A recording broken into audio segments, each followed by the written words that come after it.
untuk Jawa Timur. Kalau seluruh Indonesia hampir 200 terakreditasi. Memang satu-satunya organisasi advokat yang punya lembaga konsentrasi yang terakreditasi hanya kami, selebihnya nggak ada.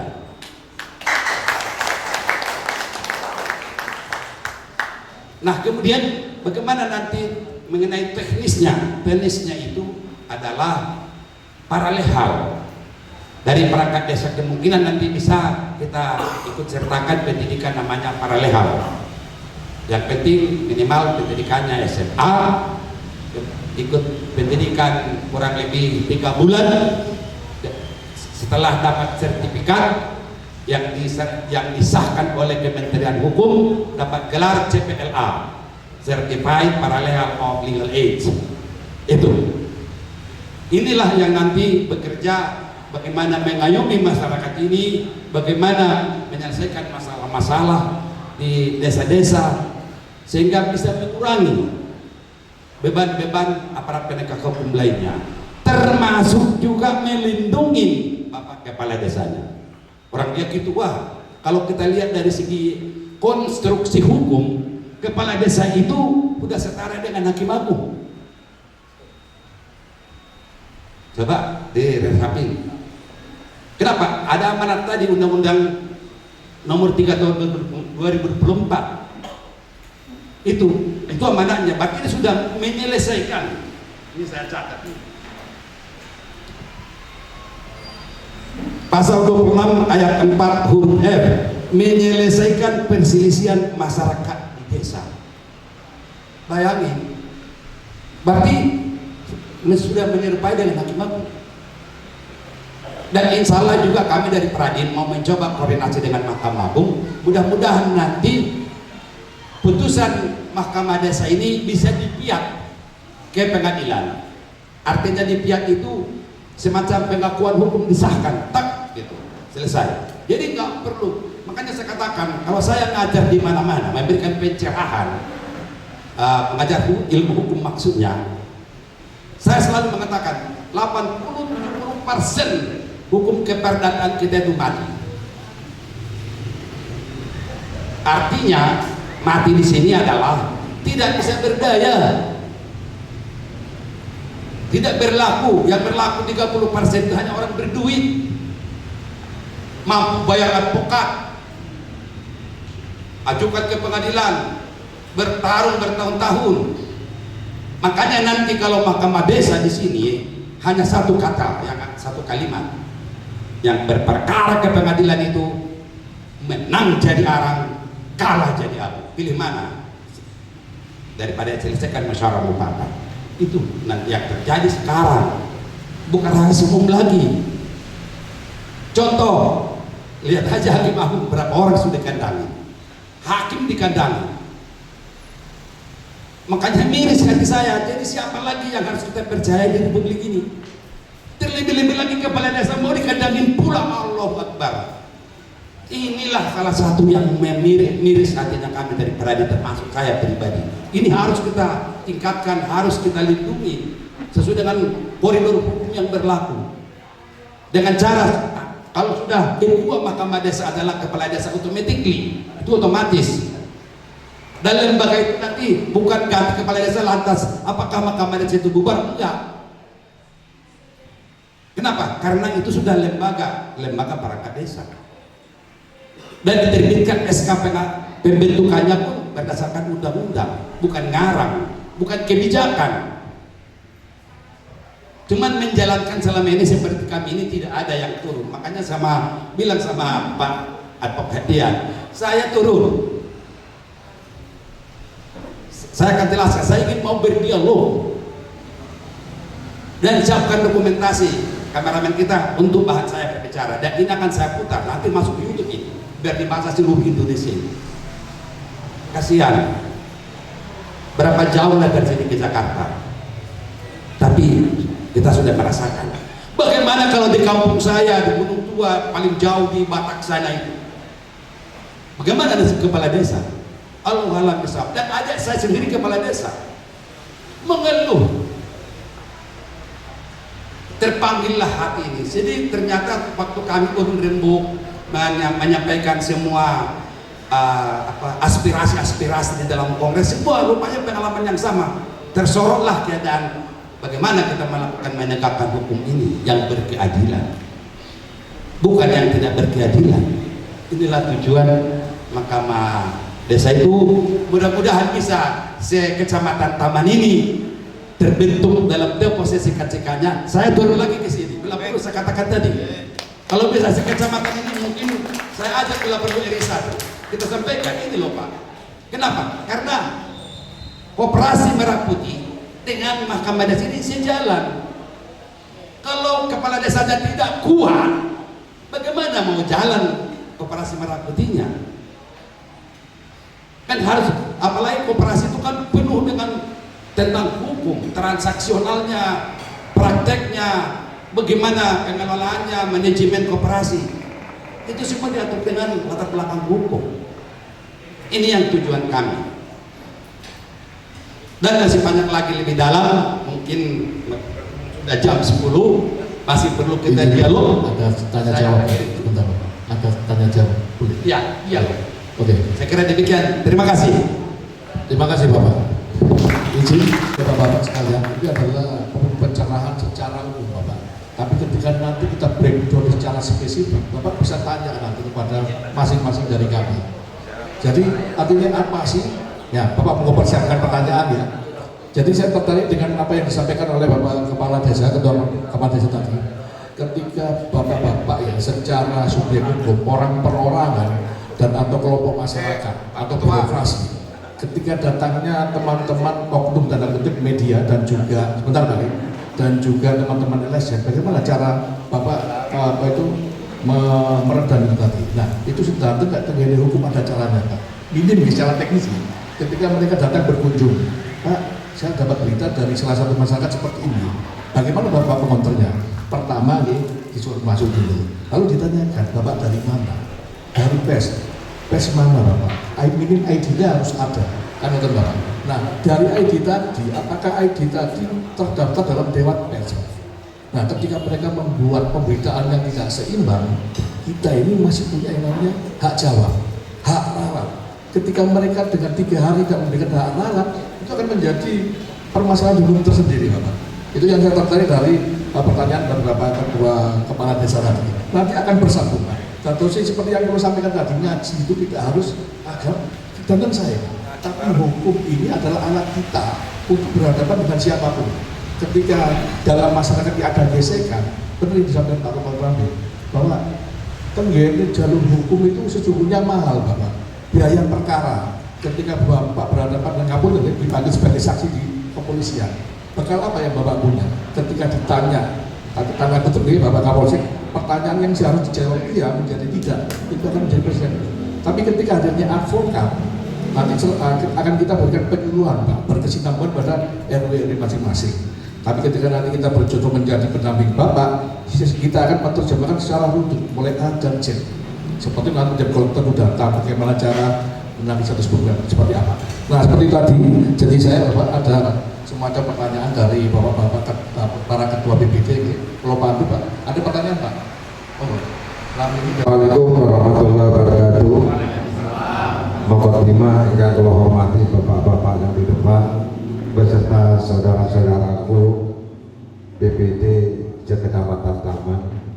Yang pertama, kalau arahkan ke ketua BPD, saya minta dengan sangat bahwasanya adanya BPD monggo betul-betul bersinergi kali kepala desa, jaga kekompakan sesuai dengan topoksinya masing-masing. Terus terang bapak-bapak Bapak kepala desa ini setiap hari ini tamu nih kata maka dari itu kenapa kita mengajak untuk BPD untuk bersinergi, LSM, wartawan dan lain sebagainya. Ini sering hadir ke desa, mau ada kesalahan atau tidak, kepala desa ini tetap dikunjungi.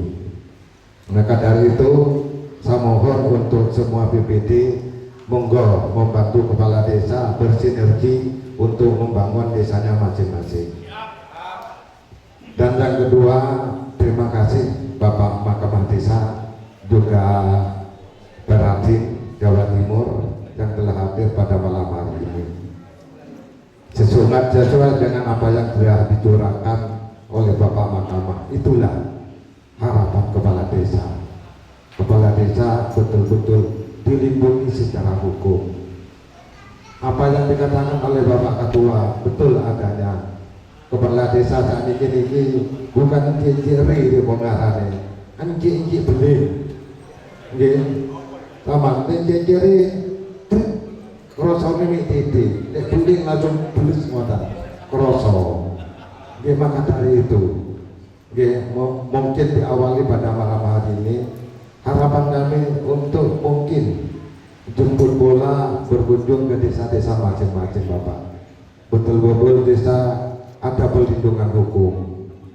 Tadi yang dicurahkan 4 desa yang dipanggil Dumas. Secara pengelolaan dana desa, 4 desa ini terbaik, Bapak. Pengelolaan terbaik, kenapa saya bilang begitu? Karena pemeriksaan ekspektorat 4 desa ini dikatakan terbaik, dapat tambahan ADD 199 DD. Artinya kan buatan enten nopo-nopo, lama tengah. Kok ujung-ujung 4 desa ini terus kena Dumas. Kena Dumas. Jadi pertanyaannya pripun? Napa? Nggih, dadi istilahnya yang kula nggih tanda tanya, apa salahku, Dumas yang mana? Lah ngoten. Bukannya saya takut Pak menghadapi itu atau dihukum. Problem kepala desa Pak. Nggih, jika nanti ya ada kejelasannya apa kesalahannya, terus krungu warga kulo, keluarga kulo, anak kulo, yo nopo beban kepala desa ini? Ya Bapak, kita sudah menangkap apa yang Bapak sampaikan itu. Oke, yang satu mungkin tolong Bapak Advokat ya selalu didampingi kepala desa secara hukum. Izin Pak, sebelum Bapak jawab sedikit aja ya. Oke.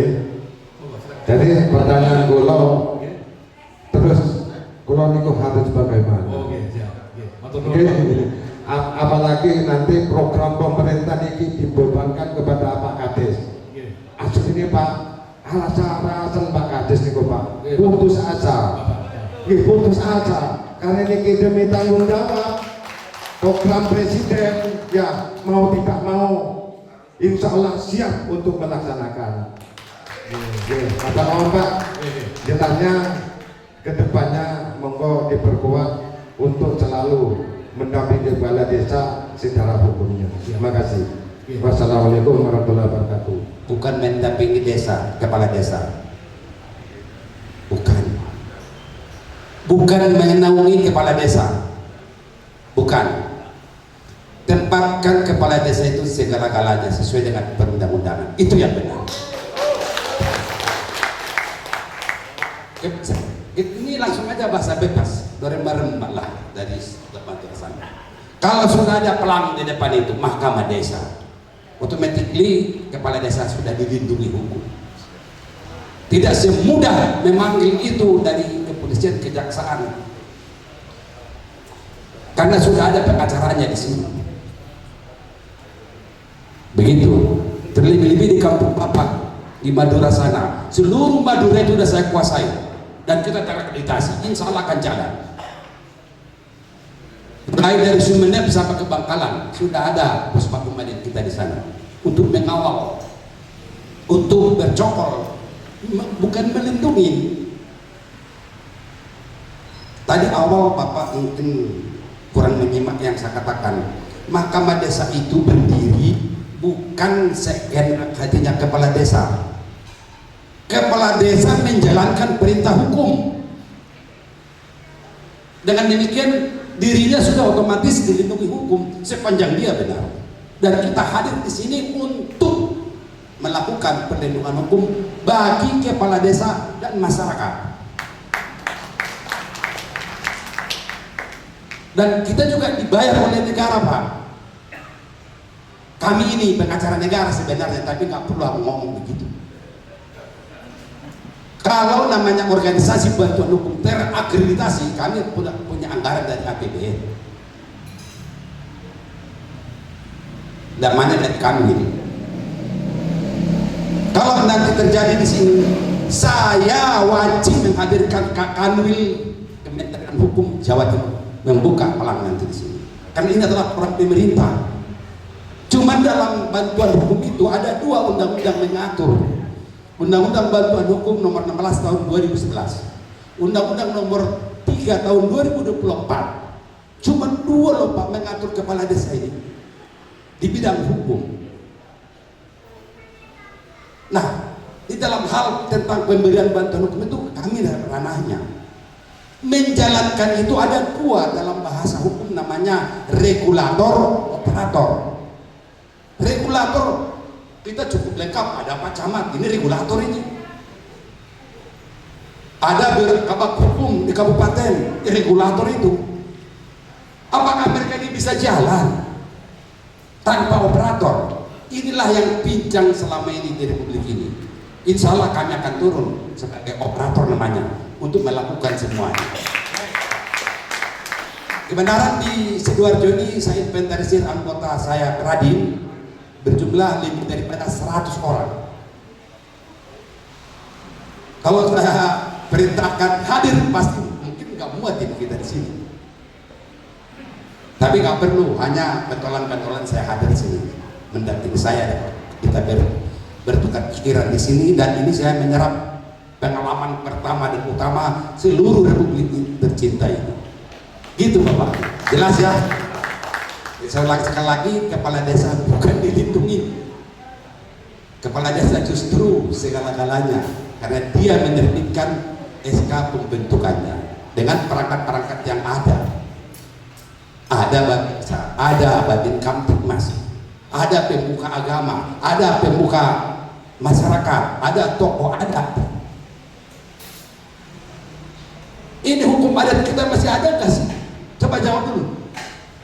Gak ada lagi, semua hanya mengejar materi. Saya tahun 70 sudah di Waru ini. Waktu saya pendirikan adalah panggul-panggul senjata itu. Masih berada manusia sekarang waktu zaman itu. Nggak kenal siapa saya nggak kenal, tapi masih nawarin, Mas, monggo buah. Apa ada sekarang begitu? Kenapa? Adat yang demikian itu kan namanya budaya. Budaya itu kan ada kebiasaan. Itu sudah hilang. Ini yang perlu kita bangun kembali melalui mahkamah desa ini. Makanya kalau barangnya terjadi sesuatu, coba sekarang mau jadi janda, mau jadi duda pun susah, harus bayar 1,7 juta. Bagaimana kalau dia mau kerjanya tukang daun? Kan kasihan. Itu bukan ke pengadilan agama mau cerai. Kenapa nggak musyawarah dulu di sini? Apa yang harus diselesaikan? Itu lantaran lain nanti tugas mahkamah desa ini. Kalau sudah nggak dapat dipertahankan rumah tangganya, tapi bisa sudah memperoleh biaya ringan. Asalkan ada surat dari kepala desa, orang tidak mampu bisa gratis sih, nggak bayar 1,7 juta. Kembali saya katakan tadi, 70% keperdataan kita di Republik ini mati. Hanya lifestyle. Ini yang perlu. Apalagi di kampung kita di Semarang itu, di Madura sana, masih kental budaya itu. Tapi justru disepelekan, dianggap kuno. Inilah yang harus kita bangun kembali, bukan kuno. Itu yang benar-benar hasil dari wawasan Nusantara 19 adat, antara lain di Madura itu. Ini yang perlu kita bangun melalui mahkamah desa itu.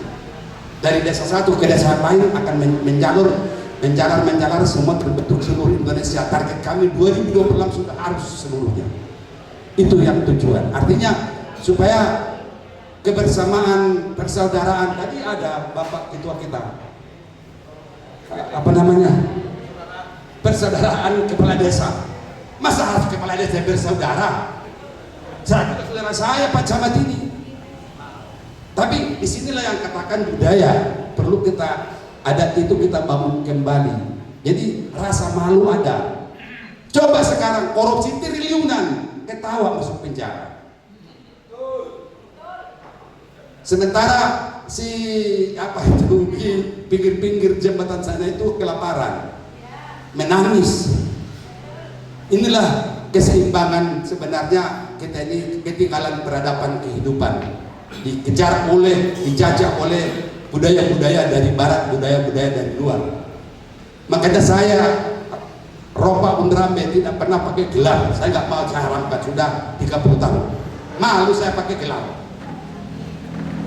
Anak buah saya kalau pakai gelar, tulis gelar saya itu sepanjang jalan itu aku maki-maki, dan aku mau tanda tangan surat dokumennya itu. Ini semua saya akan jadi advokat. Nggak ada yang pakai gelar. Malu pakai gelar, pintarnya anak menjembelan dicari, tapi kegelingan. Kata kiai kita dari Malang itu, sudah di atas kopiah katanya, kalau masih ada itu dikejar orang ilmunya, tapi tidak punya adab. Inilah hilangnya adab kita, anak bangsa yang begitu santun, yang terkenal seluruh dunia, yang mau kita bangun kembali untuk peradaban aman dan sejahtera. Tadi salam apa tadi Pak? Sejahtera. Nah itu yang kita dambakan. Mungkin Allah Subhanahu Wa Taala menarik kaki saya ke sini itu, ini kejadian di luar dugaan semua ini. Begitu. Lanjut. Bapak Ibu sekalian, kami memahami apa yang menjadi pertanyaan yang akan datang, Bapak. Tapi yang kita bahas ini secara global.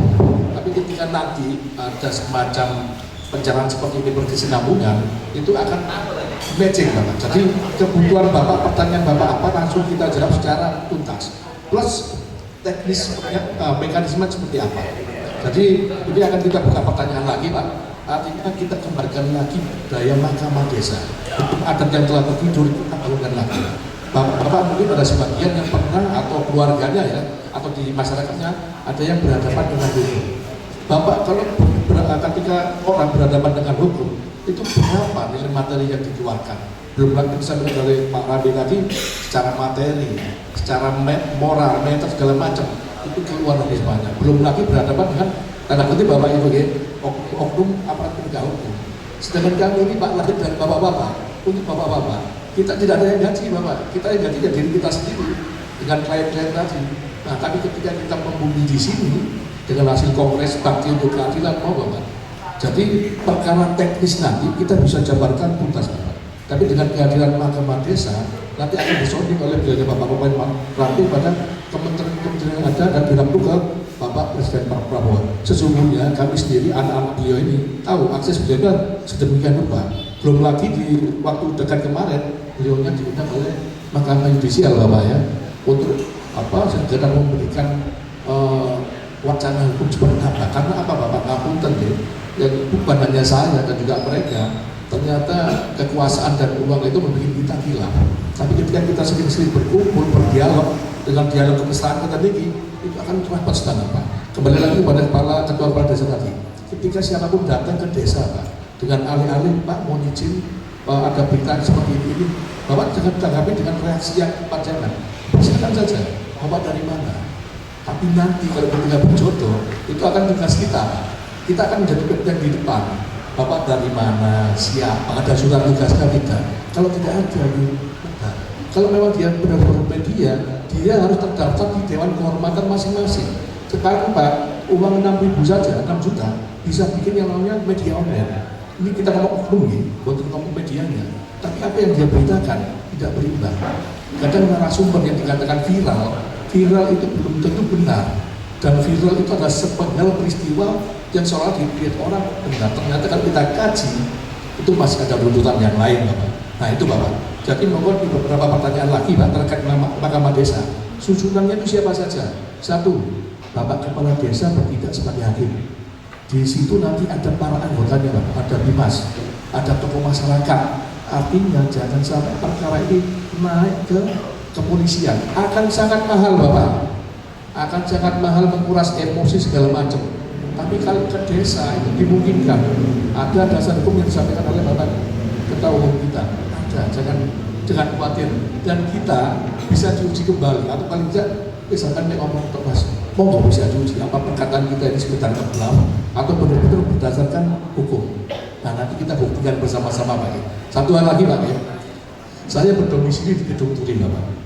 Kenapa desa Gedung Turi ini keluar? Nggak mungkin karena ada Bapak Kepala Desa yang jago di bidang birokrasi, ada Bapak Ketua BPD Pak Wahyu ini memang secara personal juga di partai, secara organisasi dia kuat. Belum lagi ada kami di Sumatera ini Pak. Gedung Podojoyo itu mungkin Bapak Arifin kertas ini sejarahnya itu adalah tanah desa yang dimakan oleh PP Ispatindo. Saat itu dari BPD terdahulu datang ke kami, Mas ada temuan ini tanah desa di mana?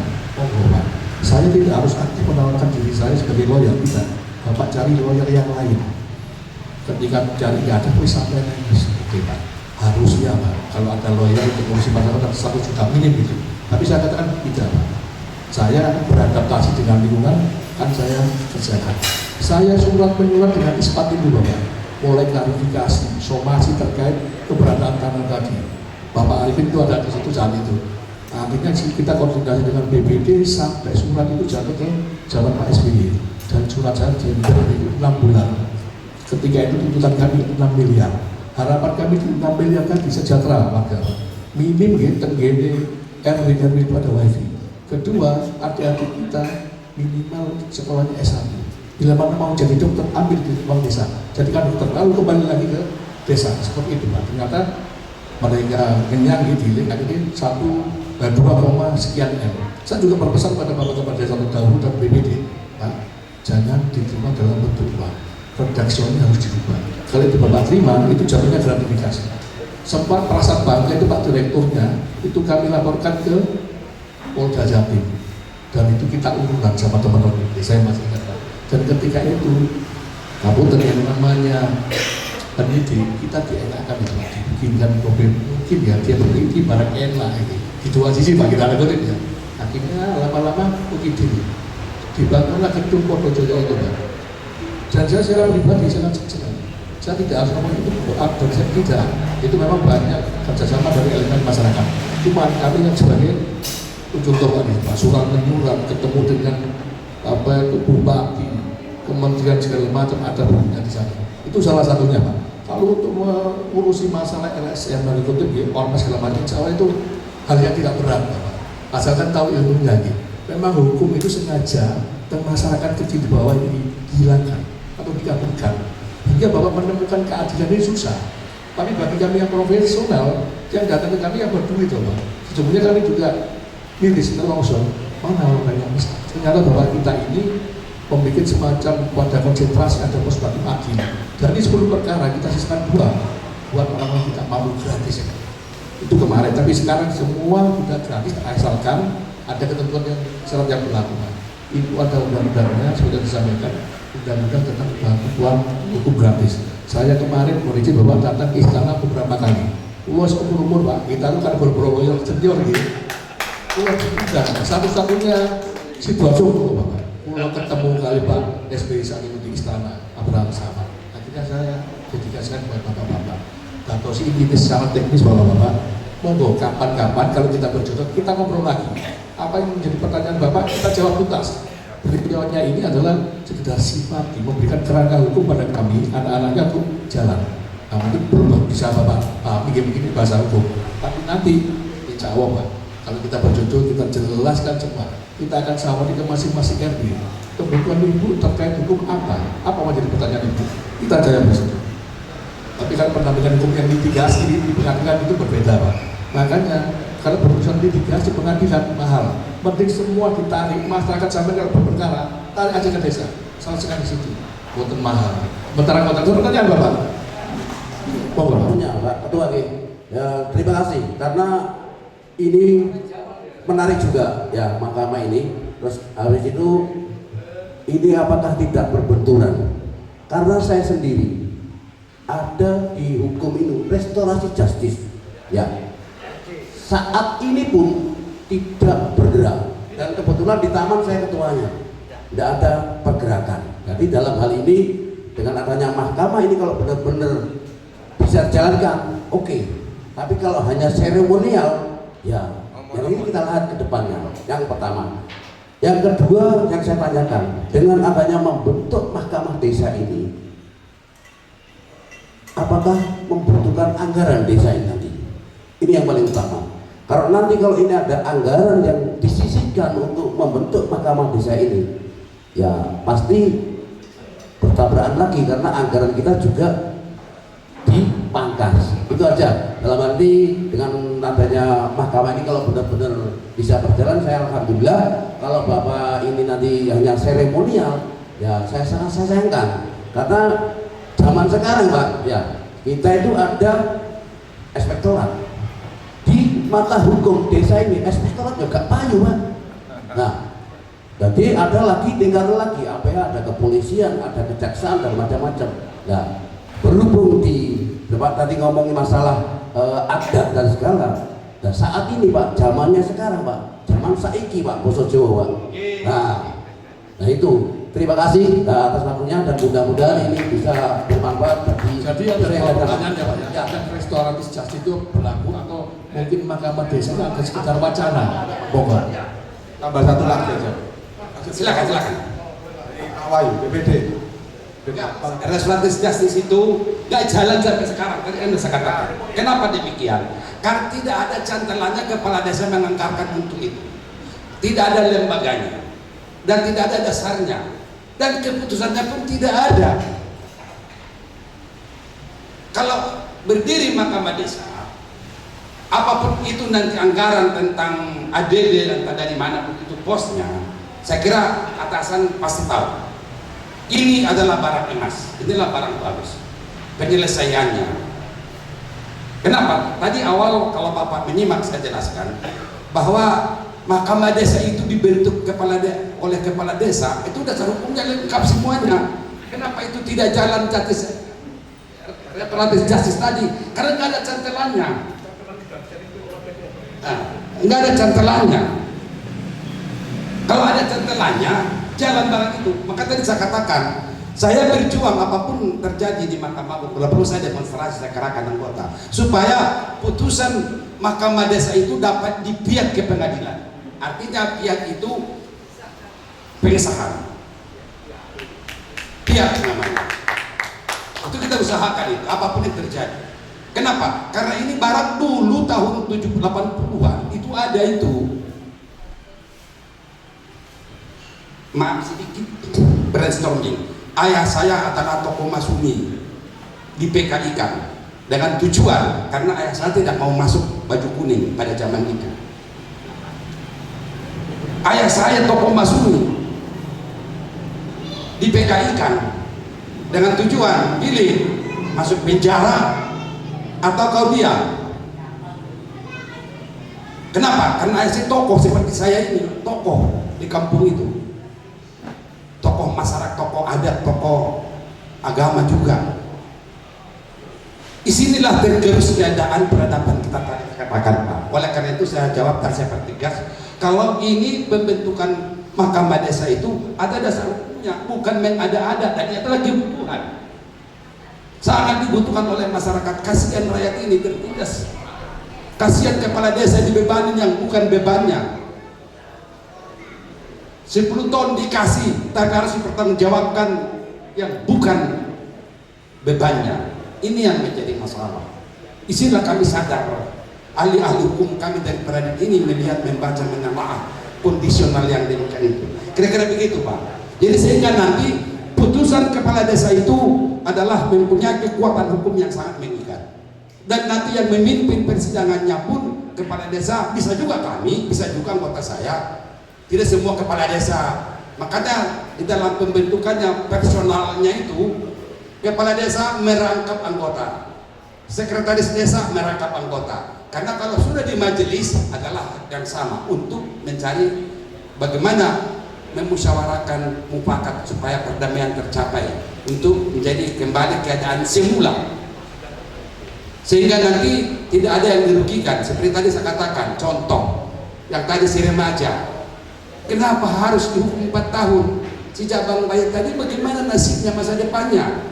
Tapi kalau laki-laki itu bertanggung jawab, bukan hanya sekedar tanggung jawab ucapan, tapi dengan suatu jaminan di hadapan kepala desa ataupun putusan kepala desa dengan yang disebutkan dengan putusan mahkamah desa, kan itu sudah putusan. Jadi setiap permusyawaratan mufakat itu mau berhasil tidak berhasil pasti harus ada keputusannya supaya ada kekuatan hukumnya, sehingga nanti di pengadilan pun tidak lagi menjadi masalah, supaya hakim itu gak bisa disogok. Sekarang ini kan hukum itu yang bengkok dilurusin, yang lurus itu dibengkokin. Saya udah setengah baca jadi kata, saya 77-78 saya udah praktek advokat, malam melintang di profesi udah saya alami. Maka tadi Bapak cuma bilang alhamdulillah, bilang saya 48 tahun cuma alhamdulillah 72 umur sekarang. Sisa-sisa hidupku ini ingin mau mengembalikan bagaimana tegaknya hukum yang berkeadilan yang baru ini. Kenapa baru sekarang Perajin membuka? Karena baru dimuat kekuasaan kepala desa itu begitu penuh, mewakili Tuhan loh itu. Coba baca undang-undangnya. Saya ulang sekali lagi, baca undang-undang desa itu. Kepala desa itu mewakili Tuhan, bukan mewakili camat, bukan mewakili bupati, bukan mewakili presiden, bukan, mewakili Tuhan. Baca, hayatin, dalamin, pahami, simpulkan. Wah, kepala desa rupanya mewakili Tuhan. Bukan demikian berdasarkan ketuhanan yang Maha Esa. Maha Esa yang mana? Dan ini yang berbicara adalah hukum, kita berbicara. Nah, ini ada peluang, bukan peluang maksud saya, sudah diatur oleh hukum. Ya coba kita lakukan menegakkan hukum. Jangan lagi di tingkat kecamatan, di tingkat kabupaten, langsung kepada rakyat kita turun tangan. Demikian Bapak. Semoga bisa berjalan. Bukan seremonial ini, tapi ini kita praktekkan langsung. Kita buktikan. Silakan. Ya, terima kasih. Yang kedua, jika kita ingin membentuk mahkamah desa, kita itu berhubungan dengan siapa di sini. Karena di sini banyak yang belum tahu kalau nanti kita mau membentuk mahkamah desa, kalau tidak ada yang bapak-bapak atau perwakilan, kita tidak bisa. Mekanisme kerjanya maksudnya Pak? Mekanisme kerjanya mahkamah desa seperti apa? Oke, nanti ada dibahas secara detail. Itu konsultan hukum saya juga, asisten saya juga. Ketika saya berperkara yang nanti RJ Bapak maksud, beliau sudah saksi itu. Kita menyelesaikan perkara-perkara sosial sudah banyak. Contohnya ketika geluran itu Pak, sampah perumahan di Taman Wonojati Pak, itu kita selesaikan. Pada waktu zaman Pak, jabat terdahulu Pak Alisar ini. Kedua, kami juga mengadvokasi pedagang pasar sepanjang. Bagaimana kita buatkan akte perjanjian paguyuban, kalau kita memberikan pemahaman terkait bagaimana cara berorganisasi, tetap kita pahami. Nah itu sampai seperti itu. Nah mekanismenya seperti apa dan apakah BPD itu bisa jadi bagian dari mahkamah desa, ini akan langsung dijawab dulu. Kan DPR-nya desa, mewakilin rakyat. Yang duduk nanti di dalam personal tadi sudah saya jelaskan awal Pak. Perangkat desa ada. Perangkat desa itu kan antara lain BPD. Tapi tentunya nanti kita personal daripada mahkamah desa ini mesti paralel. Kita menyelenggarakan pendidikan paralel ya, bekerja sama dengan Kanwil Kementerian Hukum Jawa Timur. Nggak perlu nanti di sini kita gelar pendidikannya. Jadi siapa saja kan sudah saya jelaskan, tolong disimak baik-baik Pak. Pertama, kepala desa sebagai ketua merangkap anggota. Jadi walaupun dia kepala desa, kalau waktu memeriksa persidangan itu ya anggota. Nanti paling ditunjuk satu orang sampai di pimpinan sidang kita nih, entah Pak Dian, entah sekretaris sekdes, siapapun itu bisa. Tapi status di dalam persidangan itu adalah anggota. Tentu persidangan itu supaya lancar jalan, dapat dipertanggungjawabkan secara hukum, itu namanya ada pimpinan. Siapa saja bisa pimpinan pada saat itu. dan lihat ke persoalannya. Kalau rumit, kalau cuma hanya sekedar suami istri bertengkar, cukup 3 orang majelisnya, contoh. Kalau rumit soal pertanahan, mungkin 5 majelisnya. Lebih besar lagi, mungkin 7. Itu nanti pengaduan dari masyarakat masuk ke Mahdes, Mahkamah Desa, oleh ketua Mahkamah Desa membuat persidangannya. Tentu didengar dulu apa pengaduannya ataupun permohonannya untuk diselesaikan. Baru dipanggil yang termohonnya ataupun yang bersangkutan, baru dipadukan untuk menyelesaikan masalahnya. Namanya itu mediasi, sidang mediasi, dan itu diatur oleh undang-undang. Nah, oleh karena itu kembali kepada yang pertanyaan Bapak tadi, perangkatnya itu siapa aja?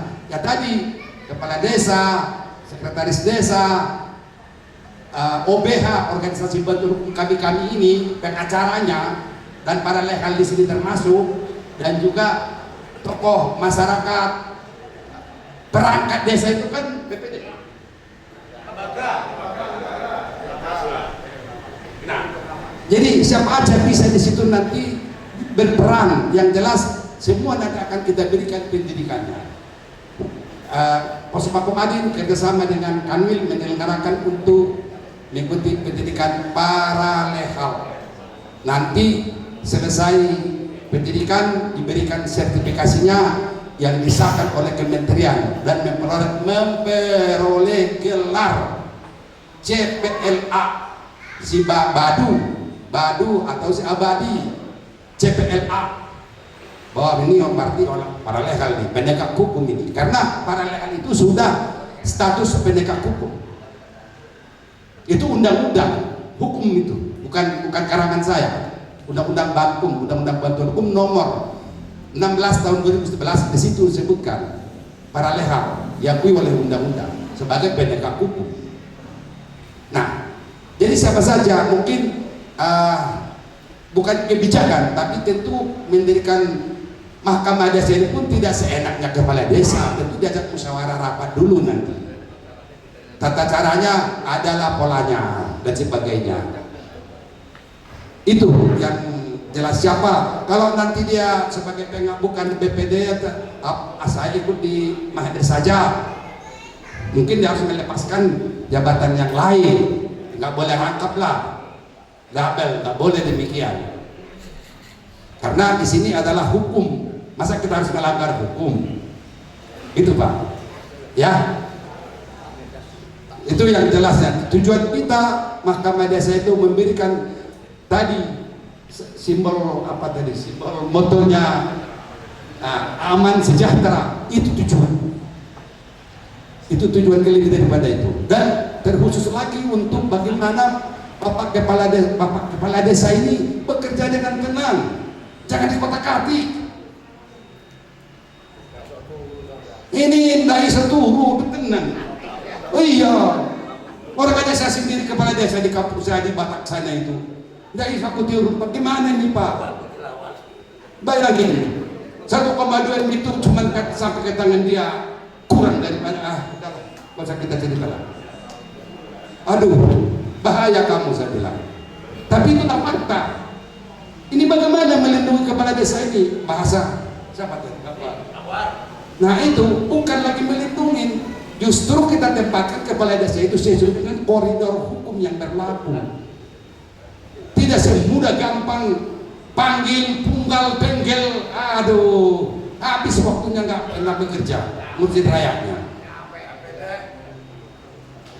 Inilah gunanya kami hadir atau kita bentuk Mahkamah Desa itu, sehingga dengan adanya SK pembentukan itu permanen personalnya. Untuk tentang keamanan ada Babin Kaptimas, untuk tentang keamanan dan segalanya ada Babinsa.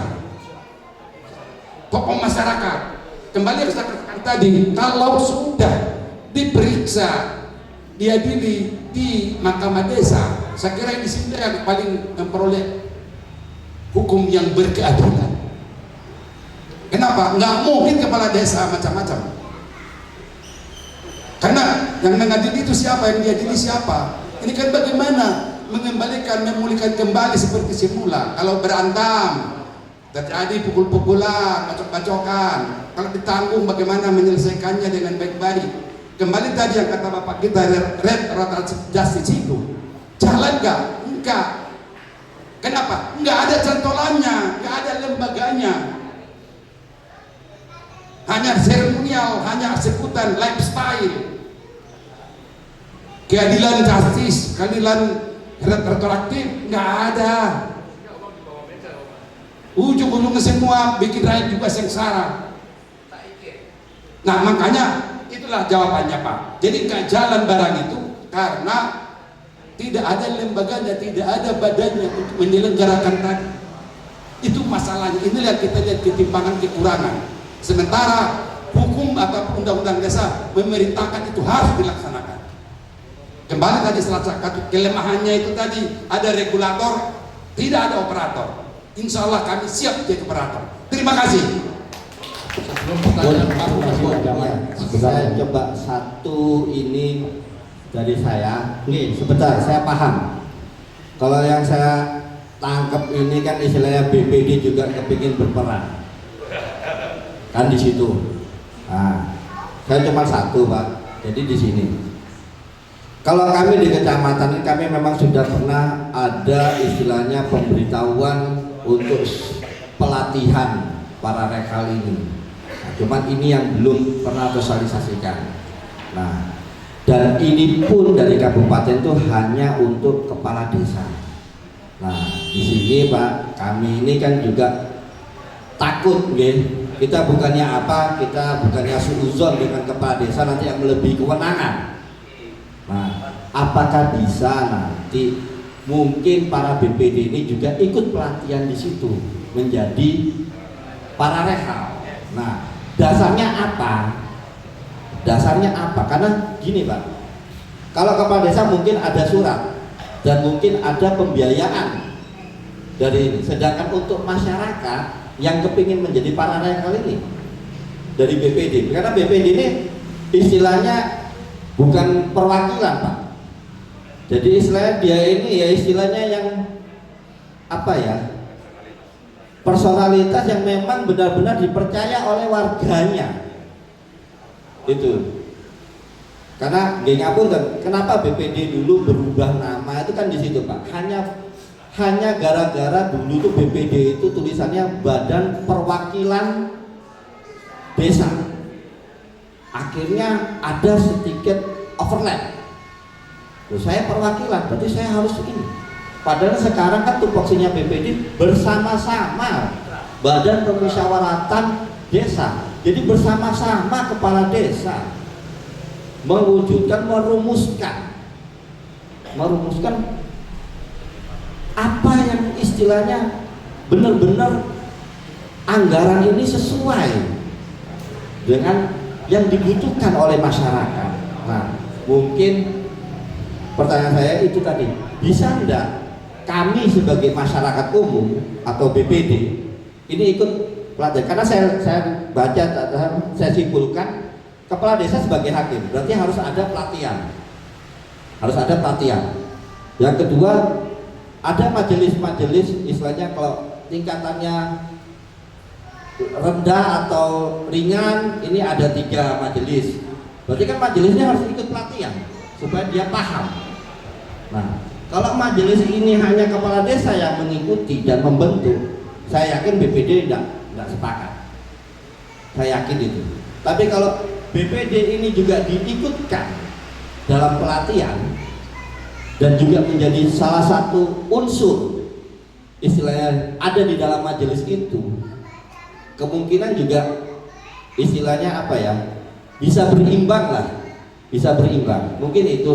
Jadi pelatihan ini di bagaimana, dan kalau kayak saya pahami dulu saya pernah menugaskan kepala kelurahan Pak, dulu itu sekarjangan Pak Ahmad, itu yang jadi paralegal, dia itu diklatnya sekitar 3 bulan ya itu.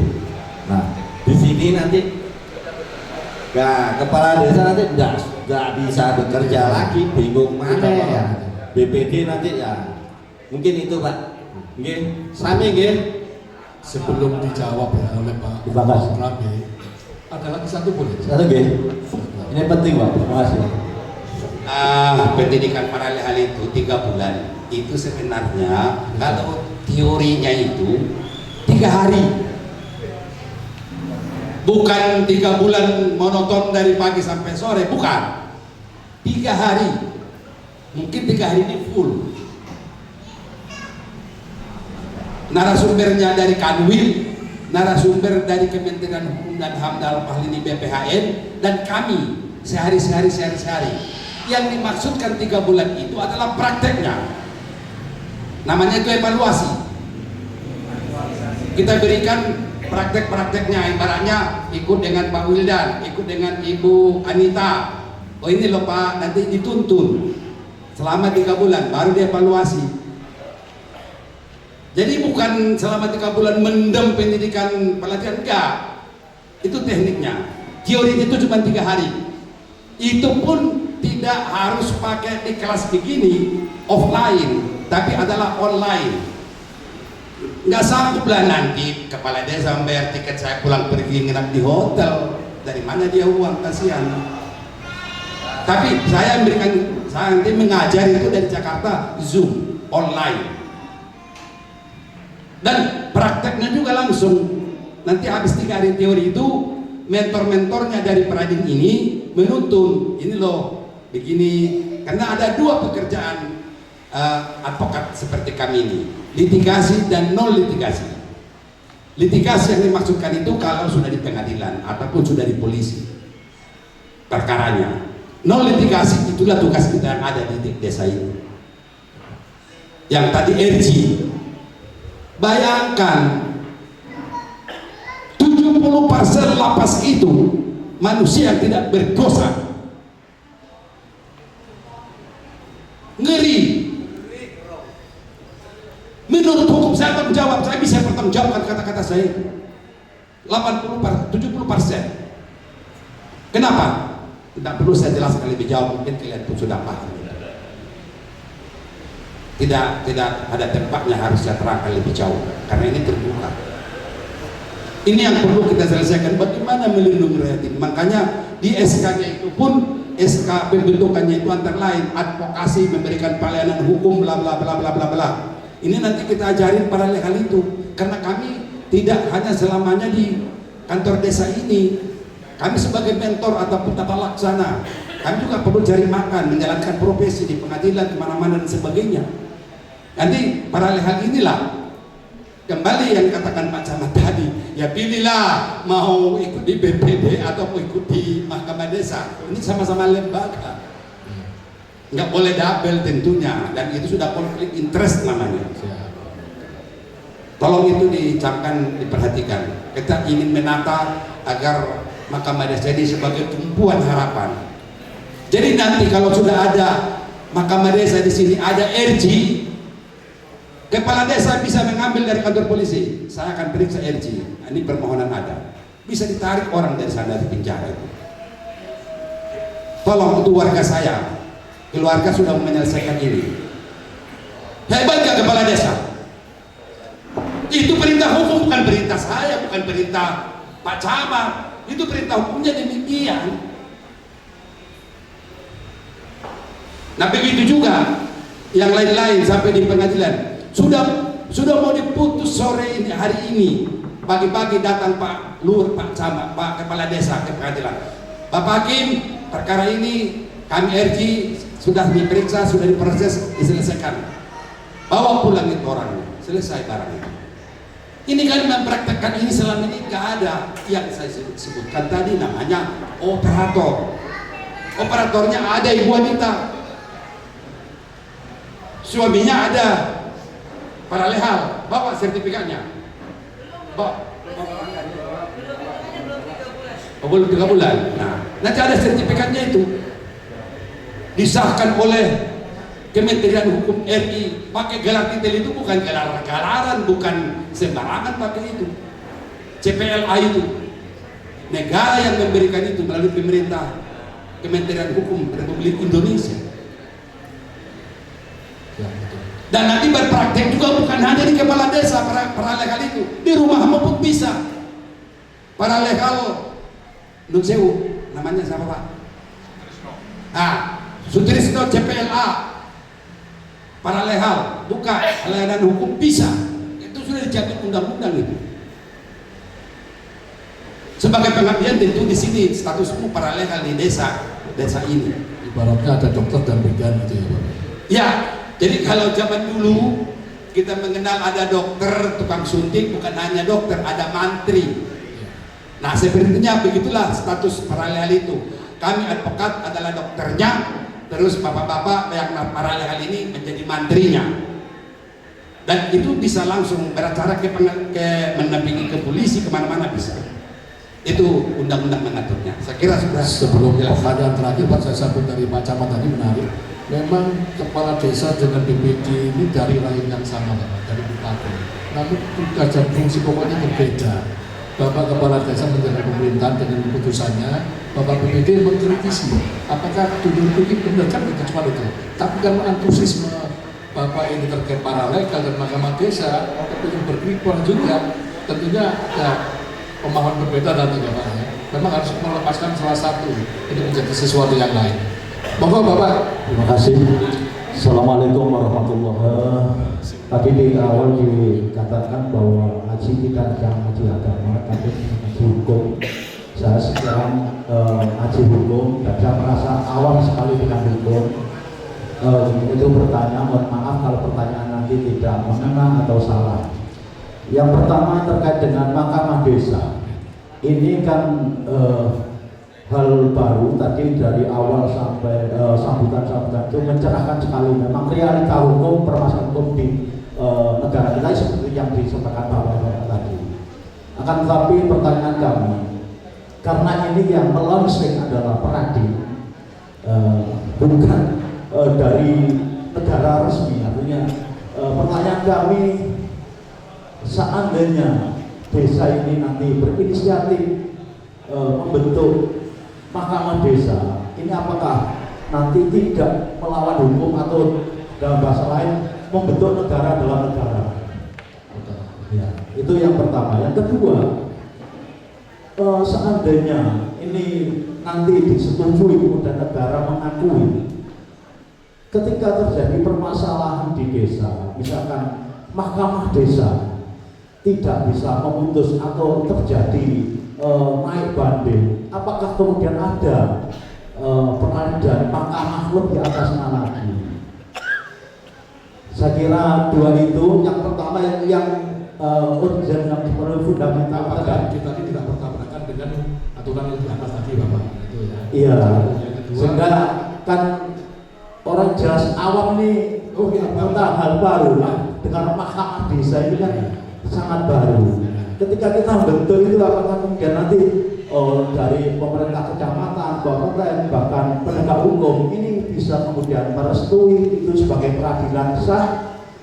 Dan yang ketiga adalah apakah ada pembatasan, misalkan yang berperkara di kejaksaan, pengadilan, kepolisian itu masalah-masalah ini kemudian yang di mahkamah, jadi ada klasifikasinya seperti ini atau gimana? Terima kasih, ada 3 pertanyaan. Assalamualaikum warahmatullahi wabarakatuh. Mahkamah desa ini bukan karangannya Peradin, bukan juga kehendaknya maunya kebijakan dari kepala desa, tapi itu adalah perintah hukum, bukan negara dalam negara, bukan bertentangan dengan hukum, justru melaksanakan perintah hukum. Tadi sudah saya bacakan Undang-Undang Bakum, sudah diterangkan. Kemudian Undang-Undang Desa nomor 3 tahun 2024 masih belum setahun umurnya. Di situ mensyaratkan, mengamanatkan, bahasa kerennya lagi mandatori Undang-Undang nomor 3 tahun 2024 pasal 26 ayat 4 huruf F, penyelesaian perselisihan warga desa, menyelesaikan perselisihan warga desa. Nah, kalau sudah ada mandatori yang demikian, itu namanya perintah upah. Terus apakah bisa kepala desa sendiri menyelesaikannya? Kan dia harus punya perangkat. Namanya perangkat itu adalah lembaga. Lembaga apa namanya? peradilan. Ini nggak boleh karena sudah ada pengadilan, ada pengadilan negeri, pengadilan tinggi, Mahkamah Agung. Terus apa namanya? Kalau tadi awal bahkan sejak zaman Portugis sudah saya jelaskan, peradilan adat itu ada, tapi itu nggak bisa kita pakai lagi. Ini peradaban perkembangan zaman kita sesuaikan dengan namanya nomenklaturnya yang dibuat oleh Kementerian Hukum adalah Mahkamah Desa. Selengkapnya nanti mungkin Bapak Dian akan memberikan contoh-contohnya ataupun dasar-dasar hukumnya, lengkap sudah ada. Itu yang perlu kita ujuk nyatakan. Makanya saya katakan tadi, seluruh Indonesia ini pertama kali inilah pemecah telur. Saya turun di sini. Makanya mohon maaf Pak Meo mengatakan kalau bisa dipersulit, kenapa dipermudah? Kami siap untuk menantang demikian. Kalau masih bisa bernapas, kenapa tidak injak sekalian? Ini kita lawan demi hukum yang berkeadilan. Kasihan Pak Camat, nggak bisa tidur. Kasihan sama Pak Kades, diobok-obok terus. Inilah gunanya kami di sini. Disitulah panggilan nurani. Yang paling saya katakan tadi, Pak Camat bilang aku 48 tahun, sudah 72 barang itu. Sebentar lagi sudah maghrib, bentar lagi menjelang maghrib ini. Mudah-mudahan panjang umurku bisa aku nikmatin nanti Mahkamah Desa di sini. Aku datang, lihat pelangnya, saya lihat musyawarah, mufakat bisa berhasil. Alangkah bangganya mungkin saya meninggalkan dunia yang mana ini dengan senyuman. Itu doa saya. Doakan saya mudah-mudahan sehat walafiat. Tidak terjawab ya Pak semuanya ya. Jadi ini semua kita bukan ngarang-ngarang, bukan melawan, tidak ada di sini. Kita melaksanakan mandatori undang-undang. Terima kasih. Memang tidak semua pertanyaan Bapak bisa kita akomodir dan kita jawab dengan kepuasan yang berbeda-beda Bapak. Akan tetapi pertanyaan terakhir tadi, apakah ketika di tingkat Mahkamah Desa tidak bisa ada mahkamah? Tidak ada Bapak. Memang ada klasifikasi perkara. Kayak korupsi kayak itu bukan sakit Bapak. Nah nanti secara breakdown ya, secara detailnya, kalau kita memang berjodoh, kita akan ulas lagi. Ini adalah sekedar pengenalan terkait apakah itu Mahkamah Desa, lalu dampaknya seperti apa. Artinya apa? Kita dituntut responsif Bapak sekalian secara kelembagaan, bahwa ketika ada gesekan antar masyarakat langsung Bapak ambil alih. Ada apa sih? Ada masalah apa sih? Kita damaikan. Yang dinamakan restoratif justice itu Pak. Kenapa di desa tidak ada calonnya? Karena belum terbentuk mahkamah itu. Restoratif justice itu sejujurnya kebutuhan polisi, jaksa, hakim, sesuai dengan undang-undang mereka. Pengacara tidak bisa, kita yang memohon. Makanya kita juga yang bikin mereka seperti itu. Restoratif justice sendiri Bapak Ibu, tanda kutip ya, tidak semudah itu langsung jalan, tidak bisa. Tetap ada sesuatu di bawah meja, di belakang punggung seperti itu. Nah itu nanti secara hitungan akan kita sampaikan kepada Bapak-Bapak. Akan tetapi Bapak Ibu sekalian, Pak Camat dan Bapak-Bapak yang ada di depan, terima kasih atas sambutan yang sangat luar biasa ini. Mungkin di lain hari akan kita sambung kembali secara detail Bapak. Dan kami secara struktural dari DPP Pusat, Bapak Ruben Lambi, dari DPP Perhatian Jatim dan teman-teman yang ada di sini, bila mana ada salah-salah kata, kami mohon maaf Bapak. Wabillahi taufiq wal hidayah. Wassalamualaikum warahmatullahi wabarakatuh. Apa kabar Kecamatan Taman? Alhamdulillah, luar biasa sejahtera. Mudah-mudahan niatan tulus, niatan saya dari beliau-beliau para advokat yang kita sayangi benar-benar dimudahkan, dapat terrealisasi sehingga Pancasila sila kelima keadilan sosial, sehingga keadilan sosial benar-benar terrealisasi di Indonesia, khususnya di desa-desa Kecamatan Taman. Amin Allahumma amin. Baik Bapak Ibu, selesai sudah rangkaian acara pada malam hari ini. Saya mengucapkan terima kasih sebesar-besarnya bagi semua yang hadir atas partisipasi dan dedikasinya, waktunya. Semoga mendapatkan balasan yang berlipat-lipat dan barokah. Amin. Dan dokumentasi terlebih dahulu.